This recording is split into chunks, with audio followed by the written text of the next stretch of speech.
Now, telecom giant MTN could have transferred more than $14 billion from Nigeria. Citing early findings of a forensic report into these allegations, Nigerian lawmakers say the company may have illegally moved more funds than previously thought.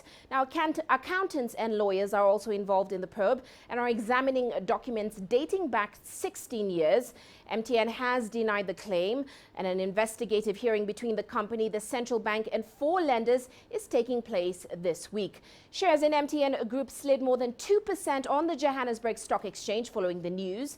The stock has fallen more than 43% since MTN agreed to pay a $1.1 billion penalty to the Nigerian government for missing a deadline to disconnect 5.1 million customers unregistered in the country.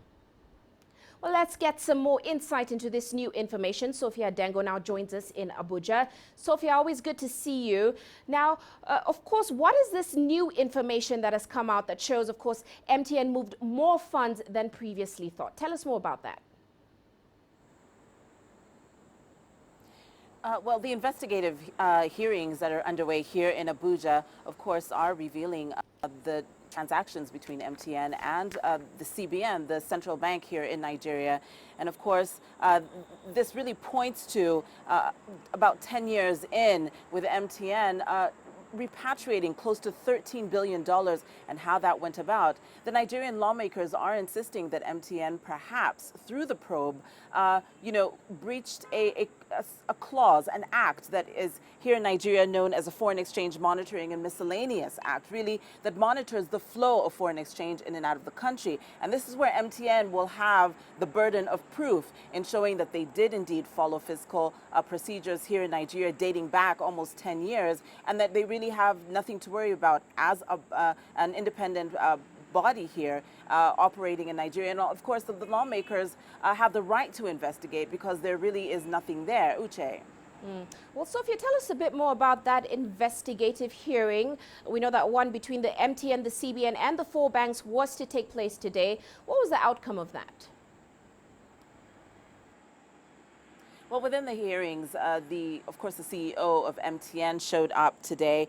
He asserted, Freddie Molan, that any transactions that occurred were very legal and that MTN, of course, will produce all the information that is required by the lawmakers in really distancing themselves from this, what has turned into somewhat of a scandal for MTN. And also the CBN reassuring that they will comply with the lawmakers and providing whatever information is required there. Now, the banks that are part of the investigation are really the banks that held the accounts that the repatriation process took place, of course, all overseen by the Central Bank of Nigeria. So, of course, in this complex weave of monetary, flow, at the end of the day, MTN will be tasked by the Nigerian lawmakers in really providing more information as to how this money left the country in what is typically known as, capital flight, or really the quick disbursement of monies like this. But as you mentioned, Uche, a lot of lawmakers calling the amounts that have been repatriated mind-boggling and almost really sums that cannot be swept under the rug, as we heard from one lawmaker. So this will be a long, drawn-out conversation that, of course, MTN will be having with these lawmakers amidst this investigative hearing that we have seen kicked off today. Uche. Now, Sophia, this is the second time MTN is in trouble with Nigeria's government, so to speak. What is the backstory there?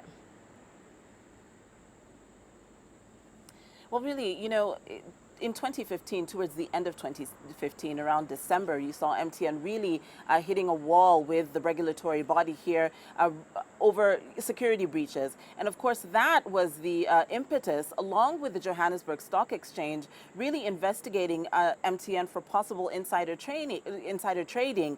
And that really was the domino effect, a lot of analysts believe, into Nigeria investigating MTN, one of the largest telecom carriers here in West Africa. And not to mention, really, one of those companies of foreign direct investors that really reaps a lot of revenue with almost 55 million registered customers here in Nigeria. So but the crux really is a fellow senator. His name is Dino Malaye, who first came forward with these allegations to the Senate. And of course, Senate lawmakers last month following through and saying that indeed MTN must be investigated. But MTN, of course, is denying any wrongdoing and saying that they have come into Nigeria as a very clean and transparent organization and really just looking forward to working with Nigeria, paying their taxes and increasing the country's GDP from year to year. Uche. Well, we'll certainly keep following that story. Many thanks, Sophia, for those insights. Sophia Dango joining us in Abuja there.